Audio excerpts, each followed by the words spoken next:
Je me tire, me demande pas pourquoi je suis parti sans motif. Parfois je sens mon cœur qui s'endurcit. Mijn naam is Jelke Wolberts, ik ben 30 hier. Ik ben sinds 2009 ben ik hier de eigenaar van. C'est comme ça, bah fuck la vie d'artiste. Je sais que ça fait cliché de dire qu'on est pris pour cible, mais je veux le dire juste pour la rime. Je me tire dans un endroit où je serai pas le sus. We hebben op het moment 4 vestigingen verspreid door Nederland. En ja, wij verkopen keukens, voor jou een stukje advies. We verkopen vleren, een stukje sanitair. Wij proberen de mensen te helpen om een mooie nieuwe droomkeuken.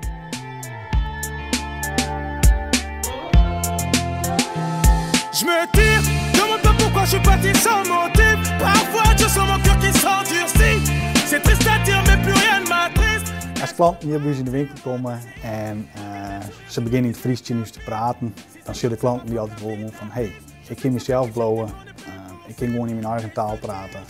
We willen de klant net als een noemer behandelen, maar echt een persoonlijke klikmaatje. Het is ook een stukje van vertrouwen, zeg maar. Wat de meesten toch iets gauwer hebben op het moment dat ze hun eigen taal mooi praten.